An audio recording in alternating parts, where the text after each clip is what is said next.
먼저 우리 세 분의 교수님의 아주 귀한 글을 읽을 수 있어서 영광이고요. 또 읽는 동안 저한테 많은 인사이트를 주신 것도 감사를 드립니다. 저는 세 분의 글에 대해서 100% 공감을 하고요.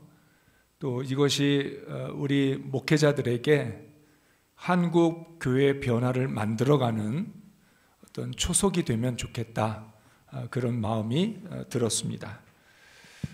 어쨌든 저는 현장 목회자이니까 현장 목회자로서 가지고 있는 고민들, 또 우리 교수님들의 그 귀한 글을 토대로 해서 제가 가지고 있는 고민을 여러분들에게 좀 나누면 좋겠다, 그런 생각이 듭니다. 먼저 저는 신앙적 욕구라고 하는 단어를 쓰게 된 것 자체가 의미가 있다고 생각합니다. 그게 욕구이든 필요이든 소욕이든 성도들이 뭘 원하고 있는지 이제서야 목회자들이 거기에 귀를 기울이겠다라고 하는 그런 신호이지 않을까 생각을 합니다. 문제가 어렵고 복잡하면 당연히 저는 성도라고 하는 거기에서부터 출발이 좀 되어야 될 필요가 있다고 생각을 합니다. 지금까지는 목회자 중심으로 문제를 해결하고 교회 위기를 진단했는데 그것이 아니라 이제 성도들 스스로가 교회의 문제와 위기를 어떻게 이해하고 있고 또 그것에 대해서 어떤 욕구를 가지고 있는지를 우리가 좀 깊이 생각해 볼 필요가 있다고 생각합니다. 성도들은 당연히 자신들의 신앙적 욕구를 말할 수 있어야 되고 말해야 됩니다. 그런데 우리가 목회를 하다 보면 늘 이야기하지만 성도들은 자기가 하고 싶은 이야기를 솔직하게 얘기하지 못합니다. 한국교회라고 하는 신앙의 공동체가 자신이 무엇을 원하고 있고 바라고 있는지를 진솔하게 가감없이 말할 수 있는 분위기가 아니라는 뜻입니다. 그래서 나타난 현상 중에 하나가 돌려서 말하는 겁니다.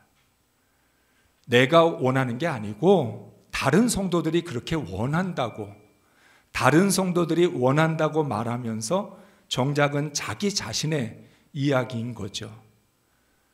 저는 그런 모습을 볼 때마다 미안하기도 하고 또 약간은 부끄럽기도 했습니다. 성도들이 교회를 다니면서 자기가 교회에 대해서 느끼는 것, 목회자에게 느끼는 것들을 왜 편하게 얘기할 수 없었을까? 내가 이렇게 생각한다고, 내가 이렇게 느낀다고, 다른 사람이 말하는 것이 아니라 혹은 다른 사람의 이야기처럼 돌려 말하는 게 아니라 내가 말할 수 있도록 해주어야 되는데 우리는 내가 말할 수 있도록 해주지 못했다라고 하는 거죠. 우리 김정숙 교수님이 신방에 대해서 김정선 교수님이 마음의 문을 여는 것이다 이렇게 표현해 주셨는데 그런 신방이 되기 위해서는 먼저 목회자들이 개인 한 사람 한 사람에 대해서 얼마나 깊은 관심이 있느냐가 선행되어야 된다고 생각합니다. 신방이 제대로 되는 신방이 되려면 이미 목회자가 그 성도 한 사람 한 사람에 대해서 깊은 것들을 이해하고 있고 그것들을 공감하고 있을 때 그것이 신방이 될 수 있는 거지 그렇지 않으면 안 된다는 거죠. 지금까지 우리가 신방을 해왔던 패턴은 목회자와 교회가 일정을 짜주고 그거를 제시해서 당신들은 이 시간에 신방을 받아야 된다. 당신들이 이 시간에 신방을 받지 못하면 그건 당신들의 책임이지 목회자의 문제가 아니다. 이렇게 이야기한 거죠. 그것보다는 정말 이게 신방이 되려면 교인들이 자기가 원하는 신방 시간을 선택하고 나는 어떤 형태의 신방을 원하는지, 가정에서 원하는지 혹은 교회에서 원하는지 또는 제3의 장소에서 신방받기를 원하는지 그리고 이번 신방은 나의 개인적인 고민을 나누고 싶은 건지 영적인 것들을 상담하고 싶은 건지 무엇인지 신방의 형식과 내용과 날짜까지도 교인들이 선택하고 결정할 수 있어야 되는데 우리 송 교수님 말씀해 준 것처럼 교회가 조직체이다 보니까 그렇게 하면 복잡해서 안 된다는 거죠. 유기체적인 공동체라면 각각 개인이 원하는 것들을 최대한 존중하고 그것들을 반영해 줘야 되는데, 그렇게 되면 귀찮고 일이 많아지고 어렵다. 그걸 일일이 어떻게 맞추느냐. 그러니까 교회가 정해준 시간과 교회가 정해준 방식대로 당신들은 신방을 받아라. 이런 것들이 그동안의 우리의 교회의 모습이었고, 그것이 이제는 한계가 왔기 때문에 오늘과 같은 설문조사를 할 때에도 교인들은 정말 자기가 원하는 것을 말하지 않을 수도 있고, 또는 그냥 늘 교회를 다니는 사람의 입장에서 나는 이렇게 말을 해야 돼. 지금까지 교회에서는 이렇게 말하도록 훈련을 받았으니까 그렇게 해야 된다라고 반응하고 있는지도 모른다라고 하는 거죠. 저는 교회가 항상 일사불란하다, 해야 된다, 하나가 돼야 된다라고 하는데, 왜 교회는 일사불란해야 될까요? 왜 교회가 하나가 돼야 되고 획일적이 돼야 될까? 하나님은 사람을 다양하게 개성 있는 존재로 창조하셨는데, 정작 교회라고 하는 신앙 공동체는 다양함을 받아들여지지 않고 그냥 모두가 일사불란하게, 우리 모든 의견은 다 통일돼서 우리 모두 하나니까 모든 것들이 다 획일적으로 되어야 된다. 이렇게 우리가 지금까지 오지 않았나 하는 생각을 합니다. 제가 이제 속회, 우리 교회 감리교는 속회라고 소그룹을 부르는데, 교제를 선택하는 데 있어서 제가 그런 방법들을 시도해 본 적이 있습니다. 속도원들이 원하는 교제를 속도원들이 선택해라. 목사가 정해주는 교제 말고 당신들이 또 다른 것에 관심이 있고 다른 것들을 원한다면 그 교제를 선택해라. 단 그 교제를 선택했을 때 혹시라도 그 교제가 우리 신앙에 이것에 맞는 것인지 혹은 잘못된 부분은 아닌지 그것만 확인받으면 당신들이 원하는 대로 할 수 있다. 제가 조금 시도를 해봤던 거는 속회를 둘로 나눌 때도 속장도 당신들이 세워라. 당신들이 함께 속회를 해왔는데 이번에 속회가 부흥을 해서 2개가 되었는데 새로운 속장은 누가 됐으면 좋겠는지 당신들이 결정해라. 목사님이 정해주세요 했는데 당신들이 결정하라고 했어요. 그랬더니 정말 아주 잘 결정하고 목회자보다 훨씬 더 지혜로운 선택들을 하는 것을 보게 되었습니다. 다양함이 주는 축복, 각각 성도 한 사람 한 사람의 개성이 존중되고 그것들이 살아있도록 하는 것, 이것들이 되어야 되는데, 지금까지는 목사가 하는 목회, 목사가 결정하고 목사가 정하면 성도들은 따라오는, 제가 아직까지는 그런 목회를 해보지 못했는데 제가 꿈꾸는 목회 중에 하나가 성도들이 목회 계획을 세우고 목사는 성도들이 세운 목회 계획을 실행하는 것. 지금까지는 항상 목회 계획은 목사가 세웁니다. 그리고 성도들은 목사가 세워준 목회 계획을 실행하기 위해서 열심히 노력합니다. 성도들은 최선을 다해서 교회를 섬기고 목사님의 계획을 따랐는데 거기에 대한 결과가 나오지 못하면 목사님한테 죄송하고 자기가 교회를 위하여 충성하지 못한 것 같은 그런 죄책감을 갖기도 합니다.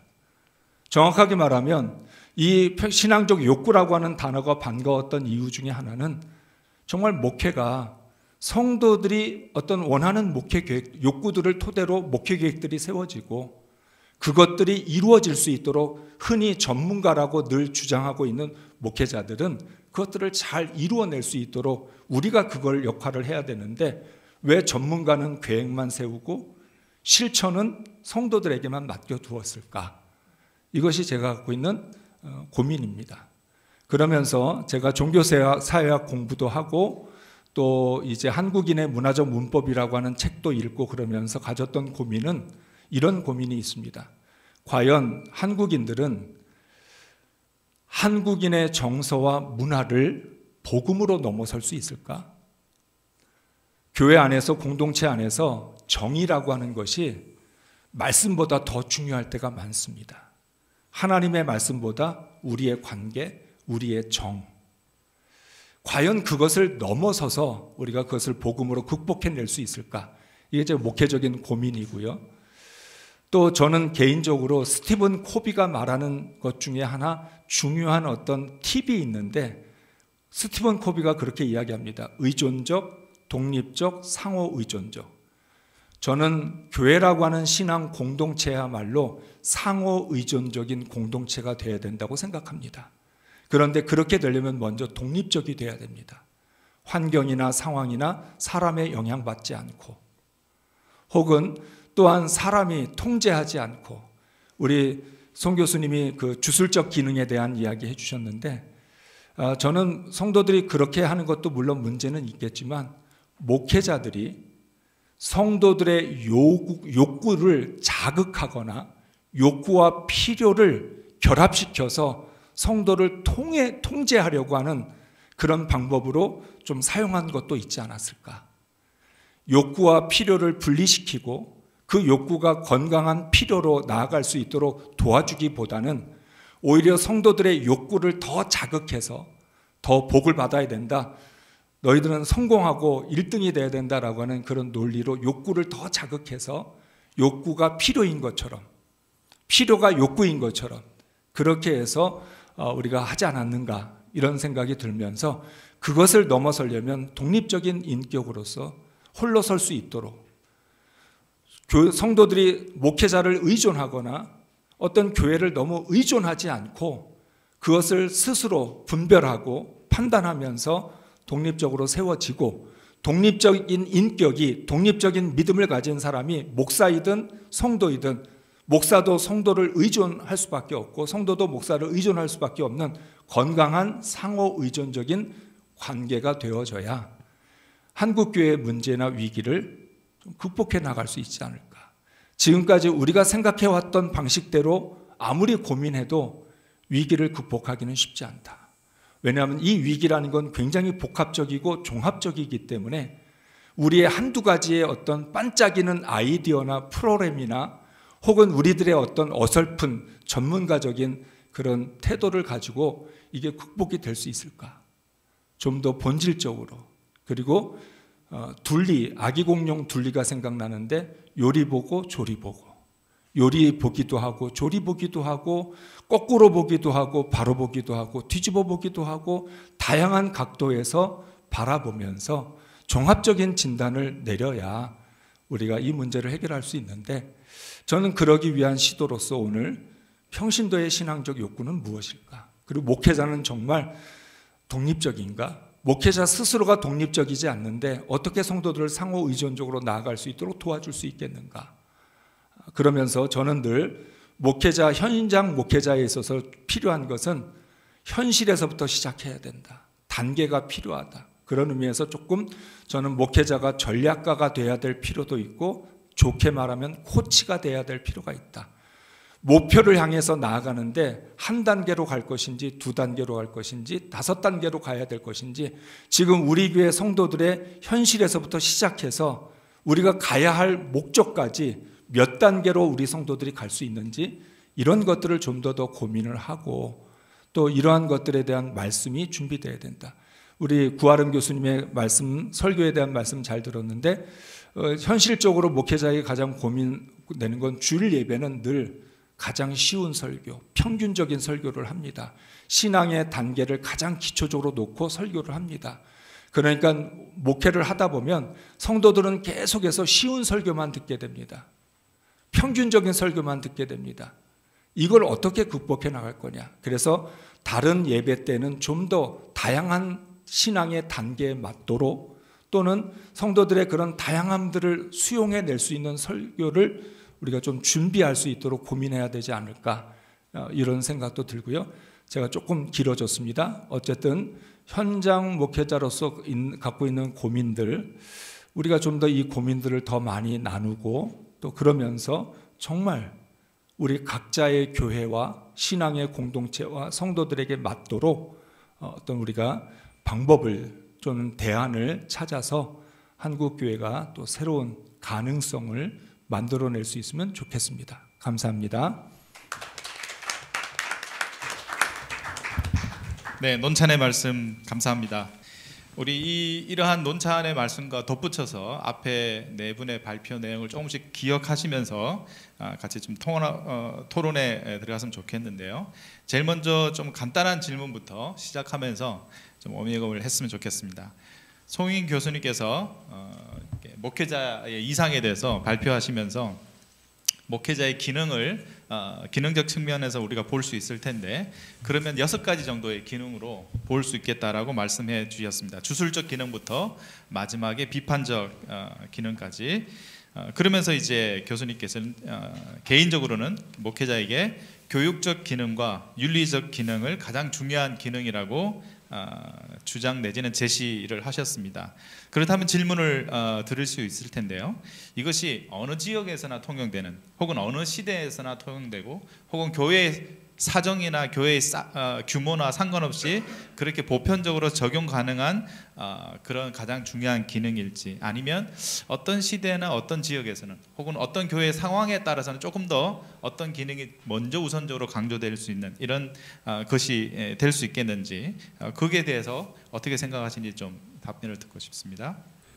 우선 저는 그 6가지 그 기능 문제를 제가 추릴 때 어떤 것은 성경에 굉장히 명확하게 나와 있는 그런 것도 있고, 어떤 것은 성경에 나와 있긴 하지만 오히려 이제 우리나라의 그 독특한 그 종교 문화적인 현상에 영향을 받아서 생긴 그러한 기능도 있고 하기 때문에 그렇게 비교해 볼 때 그 교육적 기능, 윤리적 기능, 사실 뭐 저는 말을 그렇게 써서 그렇지 보양적 기능도 이제 거기 포함을 시킵니다.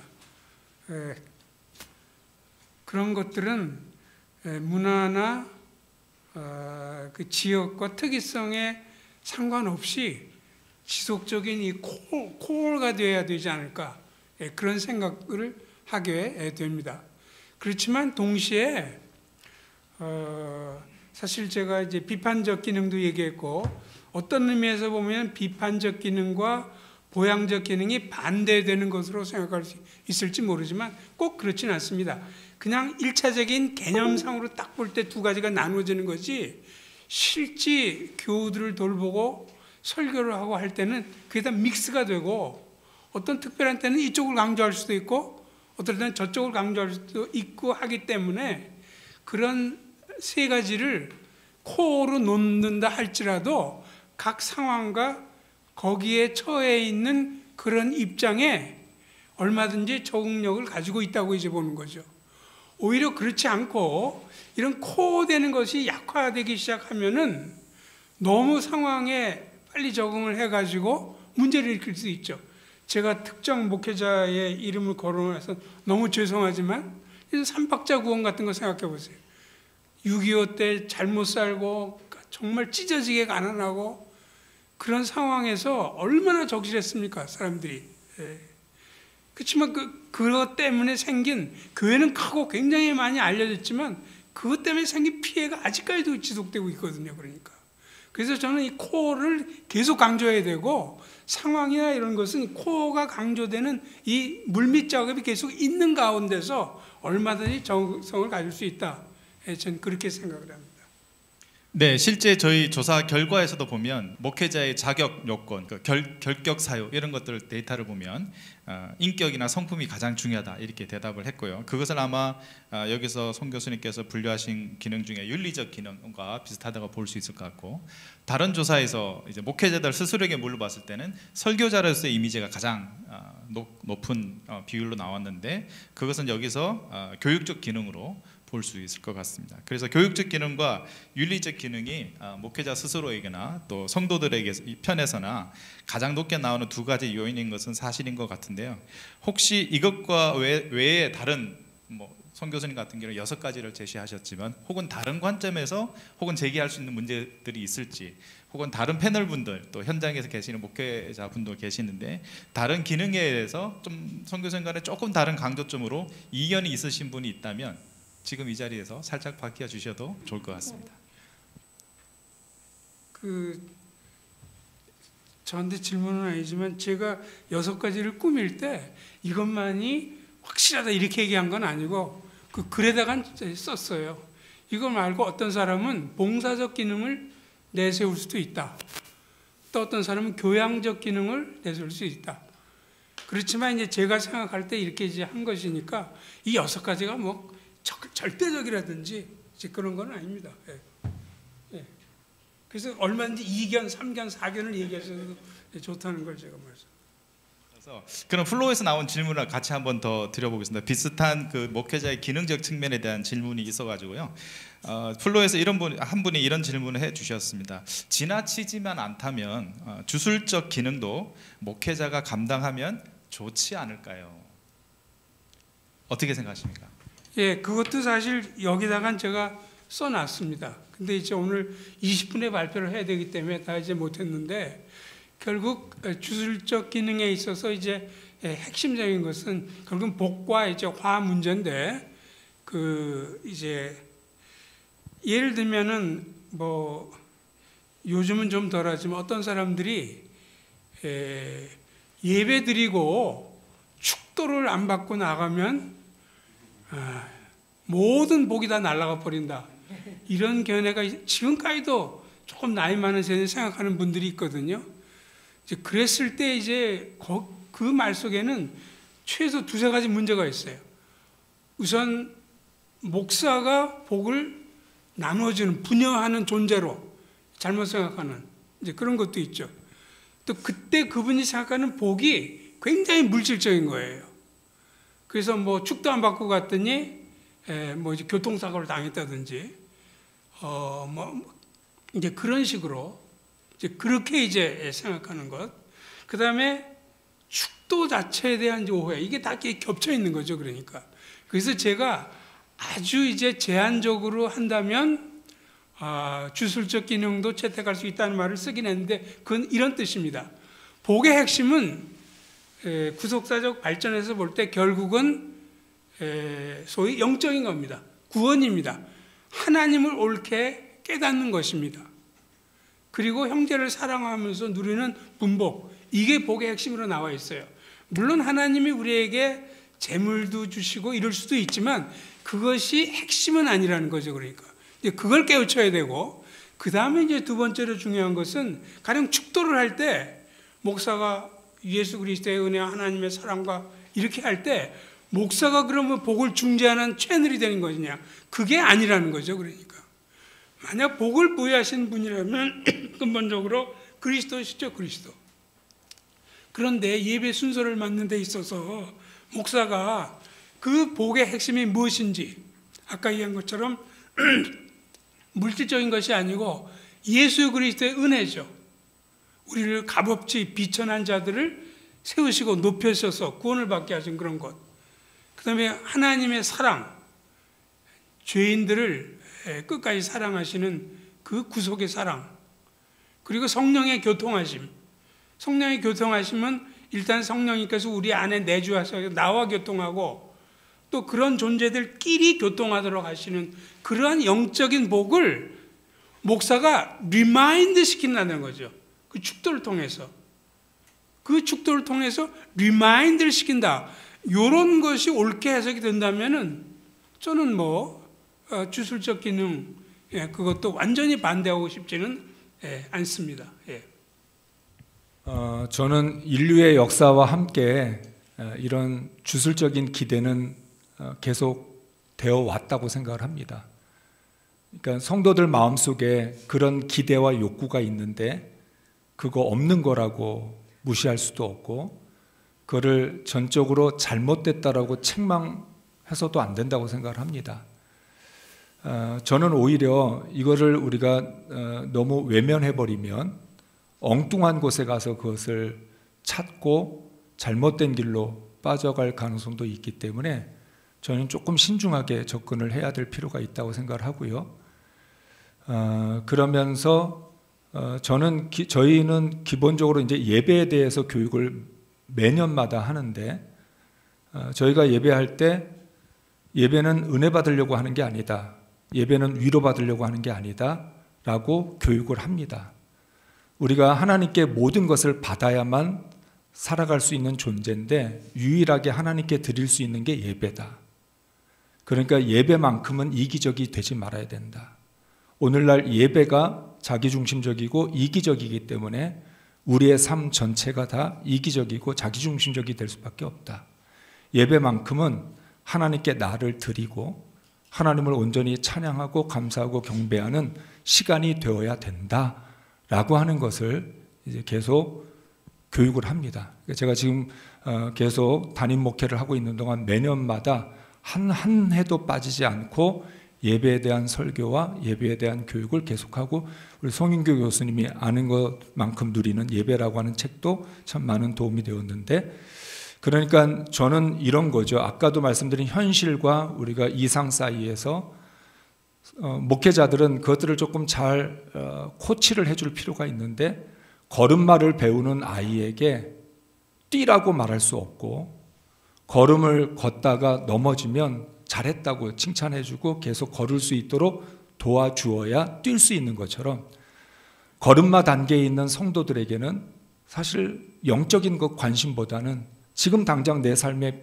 그런 욕구들을 채우고 필요를 채우는 게 우선이라면 우리가 그것을 어떤 식으로 접근해야 될까 조금 신중하면서 동시에 좀 밸런스를 잘 가지고, 목회자가 그것을 이용하거나 통제하려고 하는 것이 아니라 그 욕구를 건강한 필요로 바꿀 수 있도록 그렇게 좀 도와줄 필요가 있다고 생각을 합니다. 네, 그 다음에는 이제 오늘 발표 중에 설교에 대한 그런 질문들이 좀 몇 가지가 있습니다. 설교에 관한 교수님의 발표를 들으면서 굉장히 인상적인 몇 가지 개념들, 또 용어들에 대해서 많이 들었는데요. 그 중에 하나가 설교 참여자라는 표현이셨습니다. 설교를 단순히 듣는 회중들이 아니라 설교 참여자라고 이렇게 표현을 하셨는데, 질문 중에 이런 질문이 플로어에서 나왔습니다. 설교 참여자로서 평신도의 역할을 목회자는 과연 어떻게 유도하고 또 허용할 수 있을지, 그 설교 참여자라는 표현과 그 평신도의 역할이 어디까지 허용될 수 있는지, 아까 전에 발표하실 때는 설교 참여자로서 그 용어와 개념을 간단하게 좀 설명하고 넘어가셨는데, 이런 역할에 대해서 조금 더 부연 설명해 주시면 좋을 것 같습니다. 네, 질문 고맙습니다. 사실은 이 설교에 대해서 어떻게 보면 누구나 다 듣고 싶은, 혹은 누구나 다 필요한 그런 소위 이 욕구를 만족시킬 수는 없는 것이 사실이고, 사실 설교자 한 명이 그 회중 전체의 그 대표성을 가진다는 것도 사실은 불가능하다는 것을 너무나 잘 알고 있습니다. 그렇기 때문에 아까 전에 이제 김영종 쌤 계속 말씀하신 것처럼 저도 상호성을 굉장히 중요하게 여깁니다. 근데 그 상호성이 어디까지냐라고 말씀을 하시는데, 우리가 기억이라는 담론을 다룰 때 좀 멀리 이제 돌아갔다 온다. 기억이라는 담론을 다룰 때 그런 이야기들을 해요. 생존자들의 기억이 이게 왜곡되지 않고 어떤 공통적인 역사적 기억이 될 수 있는가라는 질문들을 던집니다. 사실 이 얘기를 왜 했냐면요, 우리가 어디까지의 그 증언들을 증언으로 들을 수 있는가 하는 것입니다. 사실은 이 사람의 증언은 맞고 이 사람의 증언은 맞지 않아, 너의 얘기는 신앙적이고 그 해석은 성경적으로 옳지 않아 라고 재단하는 기준 자체에 대해서 의문을 제기하는 것입니다. 그래서 저는 솔직히 급진적으로 이렇게까지 얘기합니다. 심지어 어떤 생존자의 기억이 다르더라도 그 생존자의 슬픔과 고통을 들을 수 있어야 하지 않겠느냐까지 말을 하고 싶습니다. 그 말인즉슨 사실은 저는 제 교회에서 이제 아이들의 이야기를 들으면서 굉장히 많은 인사이트를 얻는데요. 이거 제가 이제 설교학교실에서 하도 많이 하는 얘기라서, 아이가 던졌던 질문이 저를 1년을 고민하게 하고 신학적인 굉장한 성찰을 주게 했습니다. 가장 대표적인 질문이 그거였어요. 6살짜리 아이가 저한테, 목사님, 왜 하나님은 십자가에서 돌아가셔가지고, 돌아가신 것까진 자기가 알겠는데 왜 돌아가셔서 이렇게 눈을 번쩍 뜨지 않으시고 왜 굳이 하루를 머무셨냐는 거예요. 그 질문에 대답하기 위해서 제가 1년을 고민을 했습니다. 결과적으로 이제 저만의 좀 이제 그런 신학적인 성찰을 찾게 되었는데요. 그러한 것들, 그러니까 너는 어려서 모를 거야, 혹은 너는 배우지 않아서 모를 거야, 이런 것들, 어떤 설교자로서 내가 신학교에서 배웠고 내가 이만큼 성경을 읽었고 주석도 받고 공부도 했고 고민도 했고, 이런 자신들이 자기가 가지고 있는 어떻게 보면 해석적 당위성에 대해서, 오류 가능성에 대해서 얼마나 열어놓을 수 있는가 하는 것이 이 상호성의 굉장히 중요한 키워드가 될 것 같습니다. 아까 김영중 선생님이 말씀하셨듯이 그 같이 해야 된다. 사실 저는 그 도나 해러웨이라는 학자가 Staying with Trouble이라는 책을 썼어요. 그러니까 우리가 어떤 이렇게 문제라고 생각하는, 이제 우리가 얘기할 때는 어떤 위기라고 생각하는 그 위기적 상황에서 뭔가를 극복하고 뭔가를 고쳐야 되고, 이게 맞고 저게 틀리고, 이런 식의 계속 그런 담론들을 하기 전에 먼저 우리가 그 안에 머무를 수 있는 것, 그러니까 그것에 벗어나려고 하는 것이 아니라 그 안에 머무르고 참을성을 가지고 서로의 이야기를 듣고 공유할 수 있는 것이 정말 중요한 자세이다. 그런 측면에서 우리가 설교할 때 그 해석적인 것들까지도, 영적인 것들까지도 우리가 그 나의 오류 가능성뿐만이 아니라 같이 그 설교 참여자로서 같이 대화할 수 있는 그런 정체성이라고 할까요? 공동체적 정체성을 설교자가 계속해서 만들어 주어야 한다는 것이죠. 당신의 이야기도 중요하고 당신의 이야기도 내가 듣고 싶습니다라는 그런 교육학적으로 얘기하면 히든 커리큘럼을 계속해서 이야기를 해 주어야 한다는 것입니다. 그래서 한 가지 제가 여성 설교자로서 이야기를 하고 싶은 것이 있다면, 여성 설교자는 아시다시피 굉장히 적습니다. 여성 담임 목사는 더더욱 그렇고 여성 목회자도 마찬가지입니다. 그리고 실질적으로 주일 설교를 하는 여성 목회자는 정말로 적습니다. 이 이야기를 왜 하냐 하는 것은 저 존재론적인 어떤 인식적인 증언적인 부정이라고 이야기를 하는데요. 그런 것들이 우리 안에 있다는 겁니다. 무슨 말이냐면요, 제가 죄송합니다, 어리잖아요. 그래서 처음에 그 전도사 사역을 할 때 이제 제가 새벽 경험이, 제가 새벽 설교를 하러 단에 올라갔는데 장로님 한 분이 나가셨어요. 저는 그걸 어떻게 받아들였냐면, 내 설교는 하나님의 말씀이 아닌가? 내 설교는 들을 가치가 없는가? 내가 어리고 경험이 적고, 그것은 이제 제 스스로 이야기하는 것이지만, 그랬기 때문에 나는 내 생각을, 내 하나님의 경험을, 내가 생각하는 하나님을, 그리고 내가 소통하고 싶은 그런 어떤 종교적 담론들을 말할 가치조차 없는 것인가? 라는 생각들을 현재까지도 계속 하게 됩니다. 제가 이런 경험이 있습니다. 제 남편이 담임 목회를 합니다. 근데 제가 이제 소위 말하면은 지식적으로 표현해서 남편은 석사학위고요, 저는 박사학위거든요. 근데 이제 심지어 이제 다른 교회에서 사역을 했는데, 제 교회 집사님께서 제가 항상 오류 가능성에 열려 있다고 얘기를 하니까 뭔가 확실하게 이제 막 얘기를 하는 거를 그렇게 좋아하진 않습니다. 어떤 이제 고통에 대해서 서로 이야기를 막 하고 있었는데, 이 부분은 저도 잘 모르겠습니다. 우리가 확실히 이야기할 수 있는 게 몇 개나 있을까요? 이렇게 대답을 했더니 그 집사님이 저한테 이러셨어요. 목사님 모르시면은 남편한테 가서 물어보시면 되잖아요. 굉장히 충격을 받았습니다. 심지어 그 성경책은 제 전공 분야였어요. 제가 공부를 계속한 그런 것들이 일어난다는 거죠. 그런 암묵적인 것들이 도대체 어디서 생성되느냐, 너의 의견은 중요하지 않고 혹은 너는 조금 더 모자라고, 이런 것들이 어디서 생성되느냐 하는 것이죠. 저는 그것이 담론적인 권력이라고 생각을 합니다. 그래서 그 목회자가 아주 인식적으로 그 담론적인 권력을 계속해서 분산해 줄 필요가 있는 것 같습니다. 그때 상호작용이 시작될 수 있는 것 같습니다. 고맙습니다. 네, 설교 중에 목회자들이 must나 should 같은 그런 강한 어조의 단어보다는 can이나 might라고 하신 것 같은데, 그렇게 좀 표현하는 걸 저도 이제 그 발표 내용을 들으면서 굉장히 인상 깊게 들었는데요. 제가 이제 다른 영역에서 이제 실제 사기업들 컨설팅하는 컨설턴트 분들을 몇 번 만난 경험이 있는데, 이제 그분들 하시는 얘기 중에 하나가, 인상 깊게 남은 것 중에 하나가, 컨설턴트는 세게 얘기해야 된답니다. 이럴 수도 있고 저럴 수도 있고 이렇게 하면 더 좋을 가능성이 있는데 이렇게 얘기하면 굉장히 많은 비용을 들여서 컨설팅한 업체들 그런 말을 잘 들으려고 하지 않는다는 거죠. 이거든 저거든 확실하게 얘기해 줄 때 그렇게 돈을 지불한 가치가 있고 그렇게 듣는 습성이 있기 때문에 그런 거를 단연간 경험하다 보면 컨설턴트는 자연히 말이 세진다, 자극적이 된다, 이거든 저거든 분명해진다, 이런 얘기를 저한테 해준 게 굉장히 인상 깊게 남아 있습니다. 혹시 우리 교회에서나 목회자들도 혹은 우리 회중들이나 설교 참여자들도 이런 복잡하고 애매모호한 상황보다는 이거든 저거든 뭔가 확실한 걸 원하기 때문에 그런 언어들에 저희가 더 익숙해진 게 아닌가, 그런 생각이 드는데, 여기 앉아 계신 분들 많은 분들이 아마 설교 경험이 있으신 분들이라서 그 부분을 한 번 더 조금 더 부연 설명해 주시면 어떨까.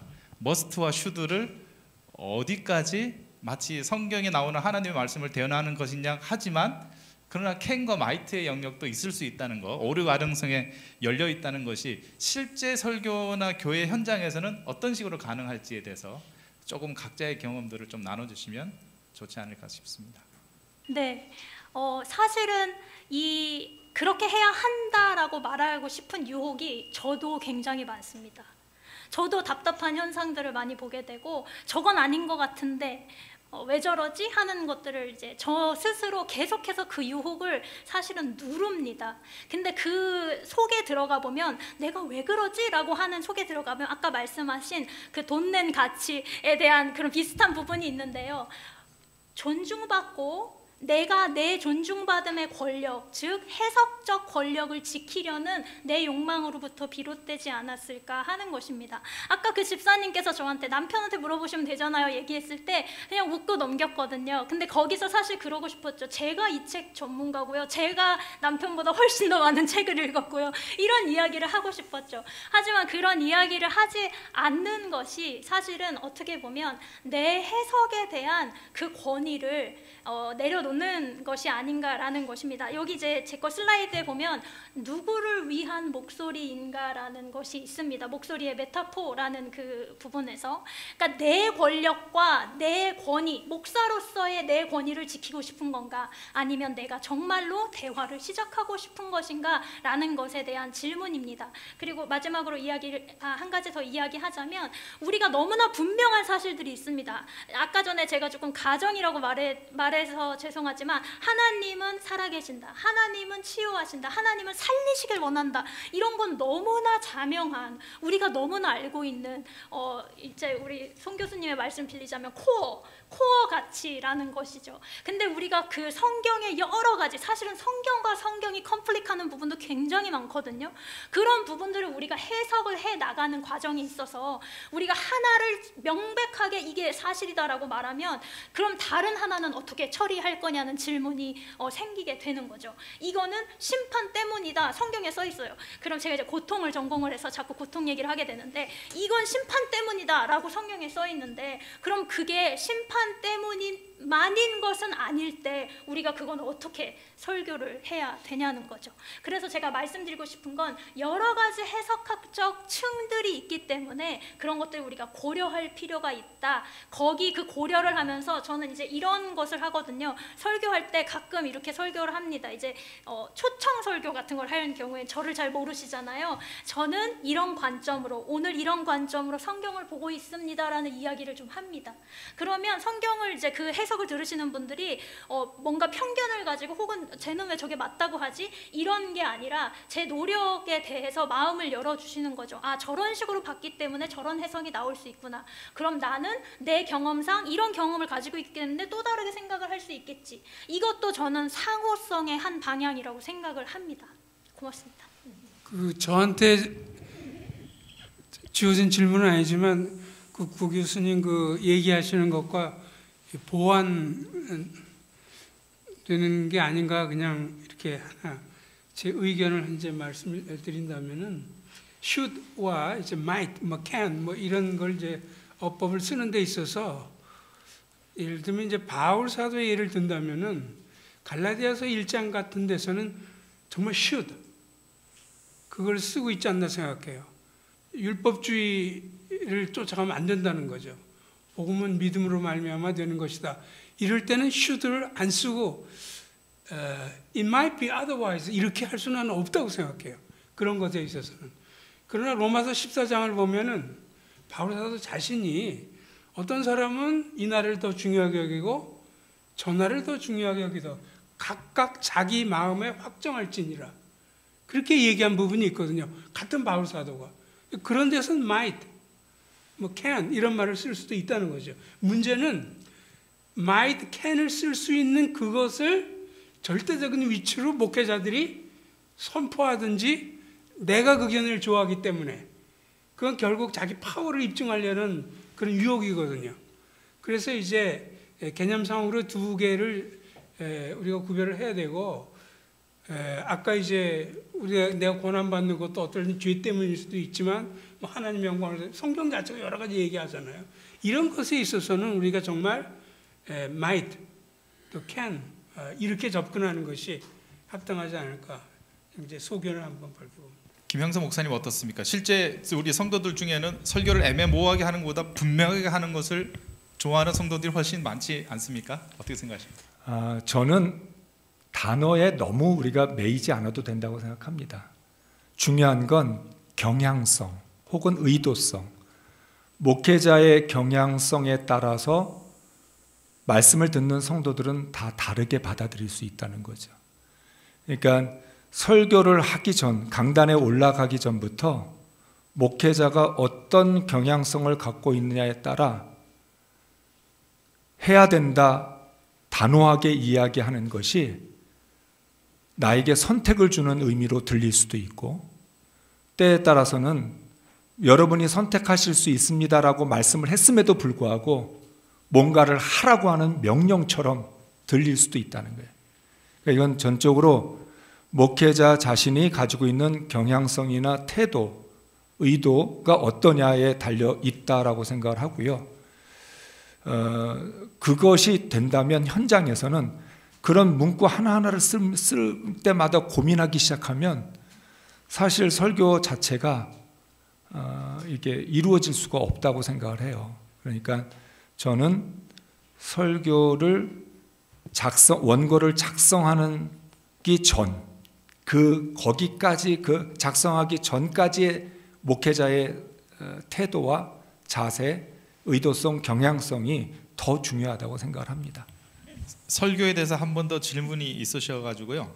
소개를 하면 구하란 교수님 그 발표 제목 자체가 그렇지만 이걸 이분법으로 나누는 게 아니라 예언자적 설교가 곧 목회적 설교일 수 있다 이렇게 발표를 해주셨는데 구체적으로 그러면 그런 고통의 상황과 예언적 설교가 어떻게 좀 연관되는지 사실은 슬라이드에는 여러 설교 사례가 나와 있었지만 혹시 그 부분에 대해서 너무 길지 않게 짧게 설명해 줄 수 있으시다면 좀 짧게 설명 부탁드립니다.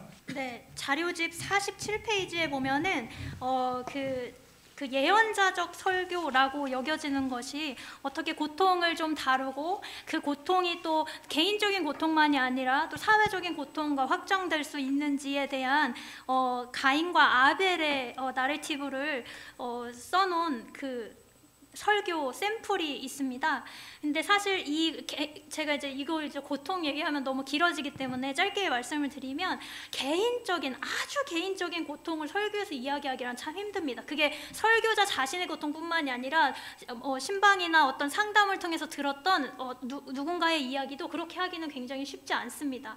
하지만 이것이 고통의 상호성이라고 표현이 될 수 있는 그런 측면인데요. 우리가 공유하고 있는 고통들이 있습니다. 그러니까 어떤 사회적인 고통과 개인적인 고통이 이게 분리될 수가 없잖아요. 근데 이것들이 맞물려 있는 그런 지점들이 있습니다. 그런 지점들을 어떻게 다루어 줄 것인가 하는 것이 중요하게 여겨진다고 봅니다. 그러니까 이게 사회적인 고통이라고 말씀을 드렸지만 이것이 맞물려 있기 때문에 그 둘 다를 다룰 수 있는 거죠. 목회적이지만 그러니까 어떤 성도를 돌보고 개인적이든 공동체적이든 돌보고 그 마음을 위로하고 하나님께서 당신을 살리시길 원한다는 것을 표현하기도 하지만 그것을 위해서 하나님과 우리가 함께 일해야 한다는 것을 같이 보여주는 것이지요. 그래서 47페이지를 한번 보시면 좋겠지만 제가 여기서 굉장히 중요한 것은 이 액션이, 주체성이 다 함께 들어가야 한다는 겁니다. 하나님도 들어가고 개인도 들어가고 공동체도 들어가고, 그리고 거기에 대한 문제가 이 권력이라고 표현이 될 수 있는데요, 사실은 사회적인 악이 있잖아요. 우리가 또 컨트롤할 수 없는 인간의 그 생각과 이해의 바깥에 있는 악의 문제도 있잖아요. 그러니까 이것이 그냥 수직적인 문제만 있는 것이 아니라 수평적인 문제도 있습니다. 그래서 한 학자는 우리가 수평적 초월만을 추구하는 것이 아니라 수직적 초월만을 추구하는 것이 아니라 수평적 초월도 추구해야 된다. 그 수평적 초월이 뭐냐면 바로 우리가 그 수직적 초월로 인해서 우리가 이 세상을 하나님과 더불어 함께 그 하나님의 나라를 일구어 갈 수 있는 그런 변혁적인 초월이다. 그러나 우리가 그것을 다 여기서 다 다루고 다 해내고 인간의 힘으로 다 할 수 없지만 그것이 되어가게 하는 것이 바로 하나님께서 하시는 일이다라는 이야기를 하게 됩니다. 그런 부분들이 설교 안에 들어가는 것이, 사실은 저는 가장 이상적인 것이 그렇게 다 다루어지는 거라고 생각을 합니다. 하나에만 너무 그러니까 집중하는 것이 아니라 그것을 전부 다 엮어낼 수 있는 그런 거면 좋을 것 같고, 맨 마지막에 그래서 그 엮어낸 것이 어떻게 우리에게 인비전이라는 단어를 저는 많이 사용하는데요, 어떻게 펼쳐질 수 있을 것인가, 우리가 그런 행동들을 하고 그런 위로들을 받고 그런 어떤 것들을 하나님께서 하는 것들을 우리가 했을 때 어떤 모습이 펼쳐질까 하는 것인가를 보는 것이 참 보여주는 것이 굉장히 중요한 포인트가 될 것 같습니다. 마지막으로 목양 상담과 목양 돌봄에 대한 부분들을 좀 다뤄봤으면 좋겠는데, 거기에 대한 질문도 이렇게 나왔습니다.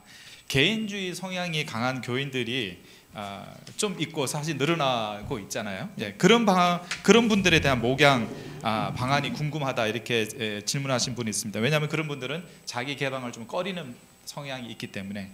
그리고 마찬가지로 성도의 마음을 얻는 것은 중요한데 적당한 거리를 둘 수 있는 그런 관계도 여전히 필요할 수 있다고 하는데, 그것을 부담 주지 않는 관계, 성도의 마음을 얻으면서도 부담 주지 않는, 아까 개인주의 성향하고 연관된 질문인 것 같은데 그런 방안들이 궁금하다고 질문하셨습니다. 네, 이제 제 차례가 된 것 같습니다.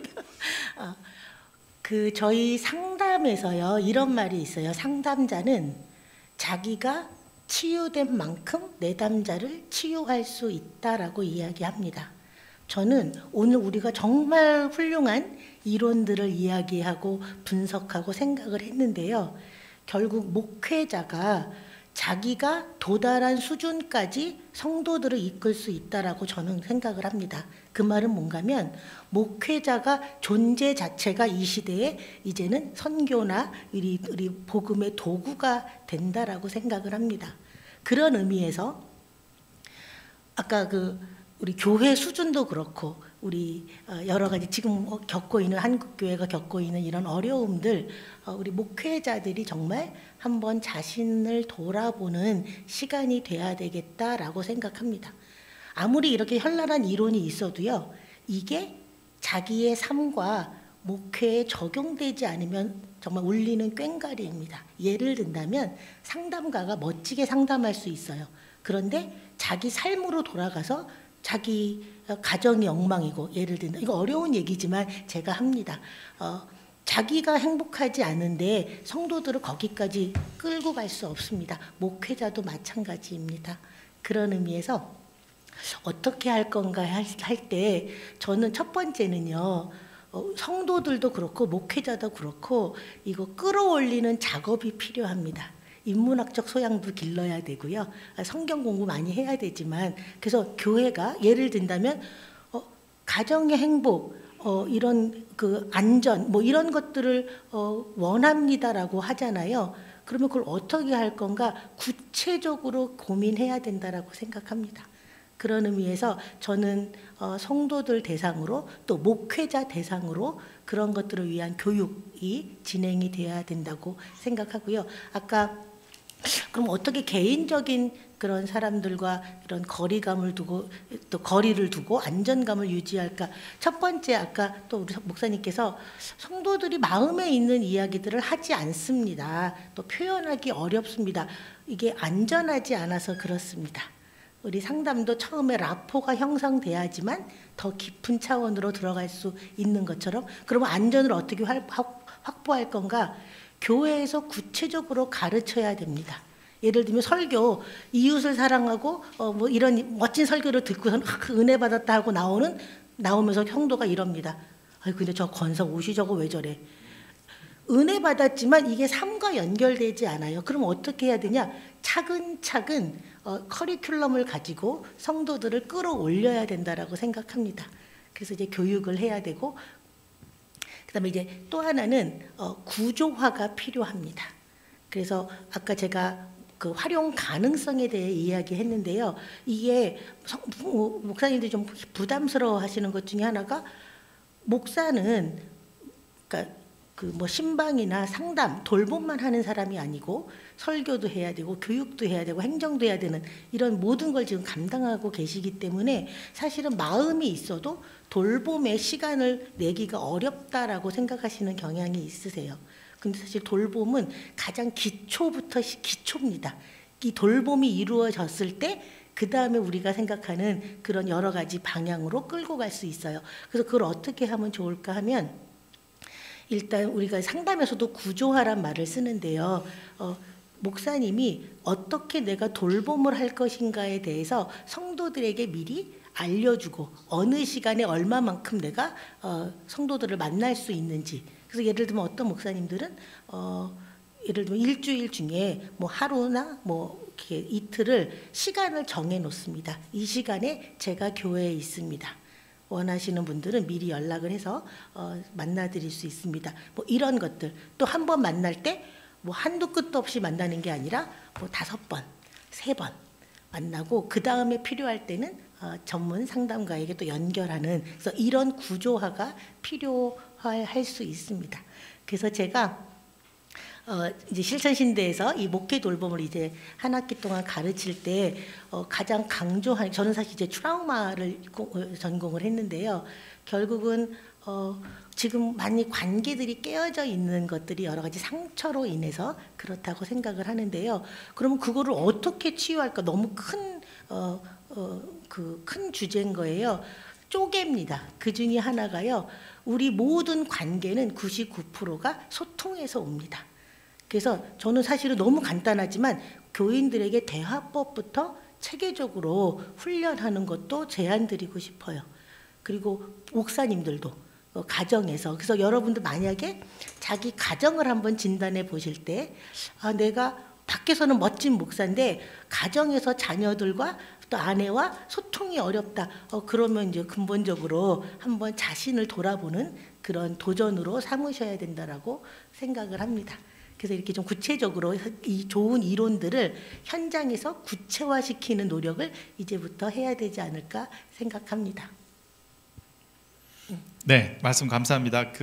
김정선 교수님께서 발표하실 때도 제가 굉장히 인상 깊게 남은 그 개념과 단어 중에 하나가 이제 활용 가능성, availability라는 말이 이제 좀 인상 깊게 남았는데요. 실제 현장에서 가보면 이 활용 가능성도 사실은 이제 담임 목사한테 이제 상담을 받는 건지, 부목사, 구역 담당 부목사한테 받는 건지, 혹은 신방 전도사님한테 받는 건지에 따라 다 받는 사람의 그 느낌과 뉘앙스가 다 다를 수 있고, 그것이 묘하게 위계를 만드는 경향이 있기도 하고요. 그래서 발표 중에 사실은 이제 공동체, 교회 공동체 전체의 활용 가능성을 좀 높일 수 있어야 된다, 이런 말씀도 해주셨는데, 좀 비교적 짧게 언급하고 지나간 그 부분에서 실제로 담임 목사에게만, 담임 목사도 접근 가능성, 활용 가능성이 있으면 당연히 좋지만 담임 목사님에게만 집중되지 않고 다른 분들, 혹은 구역장이 될지 뭐 속장이 될지, 하여튼 교회 공동체 전체의 활용 가능성을 높일 수 있는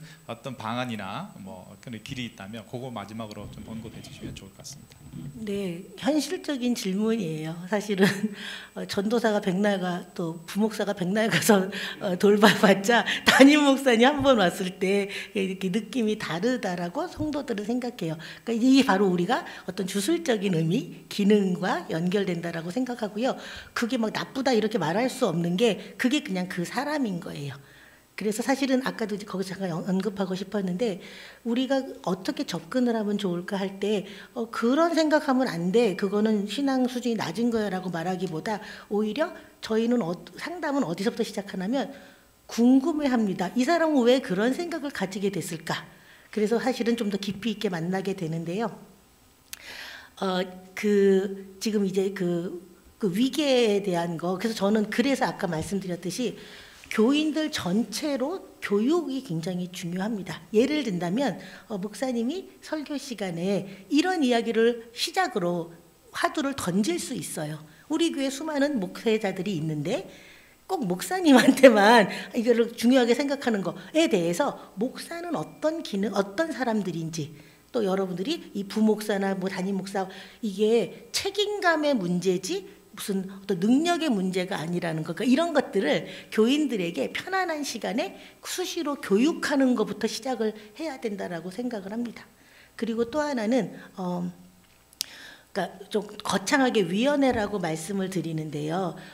돌볼 수 있는 교회의 그런 그 위원회도 사실은 만드는 거 굉장히 중요합니다. 목사가 혼자 할 수 없거든요. 그래서 우리가 이 전체 교인들을 파악하고 돌보는 위원회를 좀 구성을 해 놓으면 목사님은 일일이 다 보지 않아도 그 위원회가 어떤 성도들이 도움이 필요하다라는 것들을 목사님께 직접적으로 이야기할 수 있는, 또 그 위원들이 또 그 평신도 이런 사람들을 훈련을 같이 해서 이것들이 함께 돌볼 수 있는 것들을 마련하는 거. 그래서 이게 시간이 걸리는 거예요. 그래서 우리가 성경 공부 그 뭐 1단계, 고급 단계, 뭐 중간 단계 해서 쭉 여러분들이 열심히 이렇게 교육하는 것처럼 돌봄에 대한 것도 이렇게 체계적으로 커리큘럼을 1개년, 뭐 3개년, 5개년 이렇게 해서 만들어서 이것들을 성도들을 끌어올리는 작업, 이거를 하면은 필요하겠다고 생각합니다. 네. 네, 좋은 말씀 감사합니다. 돌봄위원회, 네, 그런 게 있으면 정말 좋겠다는 생각이 드는데요. 오늘 끝까지 자리에 함께해 주셔서 이 논의에 참여해 주신 모든 분들께 감사를 드리고요. 저희 탐구센터 홈페이지나 실천신대 홈페이지에 자료집과 동영상이 함께 올라갈 예정이니까 오늘 내용을 다시 리마인드하고 싶으신 분들은 그렇게 활용해 주시면 좋을 것 같고요. 주변에 이 내용을 소개해 주고 싶으신 분들도 역시 마찬가지로 이 내용을 공유해 주시면 좋을 것 같습니다. 다음번에도 저희 세 기관이 연합해서 또 다른 주제로 세미나 할 때도 마찬가지로 관심을 가져주시면 감사하겠습니다. 오늘은 여기서 모든 순서를 마치도록 하겠습니다. 감사합니다.